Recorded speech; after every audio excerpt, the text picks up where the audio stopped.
ओम नमः शिवाय। ओम नमः शिवाय। ओम नमः शिवाय। नमस्कार दोस्तों, आज हम आपको लेकर आए हैं बाबा अमरनाथ यात्रा पर।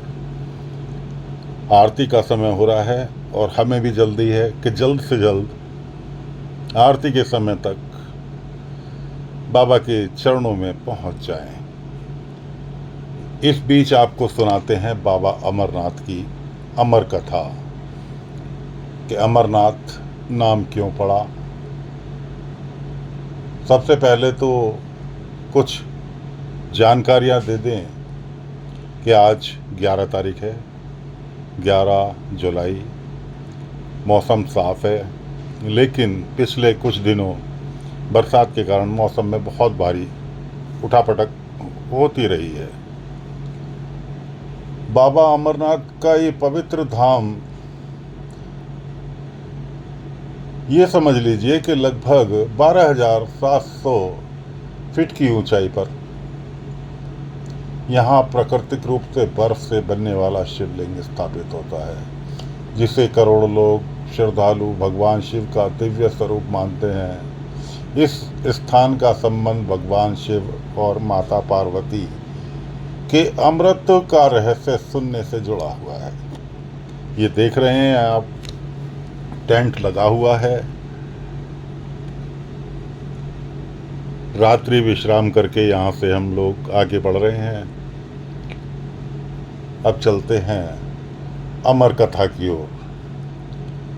एक बार माता पार्वती ने भगवान शिव से पूछा, हे प्रभु, आपके गले में मुंडमाला क्यों है? आप अजर अमर कैसे हैं, जबकि मैं हर जन्म में नया शरीर धारण करती हूँ?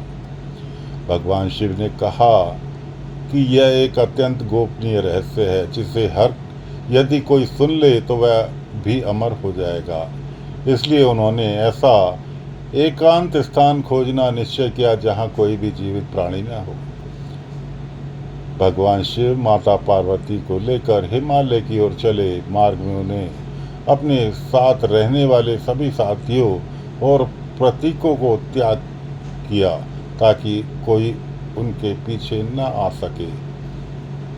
कहा जाता है उन्होंने विभिन्न स्थानों पर अपना भार छोड़ा। पहलगांव, यहाँ भगवान शिव ने अपना नंदी बैल छोड़ दिया। पहले यहाँ उस जमाने में इस जगह का नाम बैलगाम था, लेकिन अब पहलगाम हो गया। पहलगाम यानी पहला अपना सामान भोलेनाथ ने यहाँ छोड़ा। अब चलते हैं चंदनवाड़ी की ओर। चंदनवाड़ी, उन्होंने यहाँ अपना मस्तक का चंद्रमा उतार कर रख दिया, इसलिए इसका नाम चंदनवाड़ी पड़ा।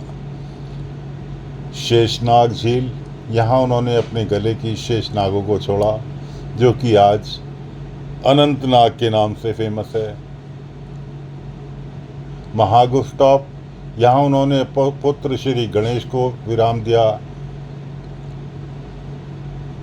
अब चलते हैं पंचतरणी, उन्होंने यहाँ अपने 5 तत्व पृथ्वी, जल, अग्नि, वायु और आकाश को त्याग दिया। अंत में अमरनाथ गुफा के पास पहुँचे। गुफा दिखाई दी। भोलेनाथ ने कहा, यहाँ तो कोई है ही नहीं, यहाँ तो सब आराम से है, यहाँ कोई चिंता की बात नहीं।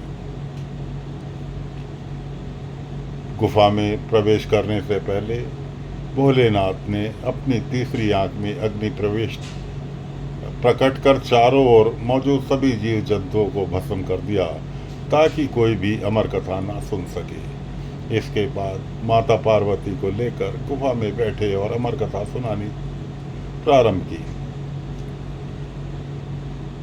लेकिन भोलेनाथ से भी बच के, अब भोलेनाथ की तो दोस्तों लीला ही अजब न्यारी है। भोलेनाथ कुछ भी कर सकते हैं। वहाँ पहले से ही एक कबूतर कबूतरी का जोड़ा और एक तोता वहाँ गुफा के अंदर कहीं छुपे बैठे थे, और भोलेनाथ ने जो अपने तीसरे नेत्र से अग्नि से सभी को भस्म करने के लिए निकाली थी, लेकिन वो तीनों भस्म नहीं हुए। अब भोलेनाथ ने कथा सुनानी प्रारंभ की। भोलेनाथ ने माता पार्वती से कहा कि मैं अंतर ध्यान लीन होकर तुम्हें अमर कथा सुना रहा हूँ, हुंकार भरते रहना। कथा के बीच में भोलेनाथ तो अंतर समाधि में लीन होकर कथा सुनाने लगे और माता पार्वती ज्योति सो गई। लेकिन तोते ने और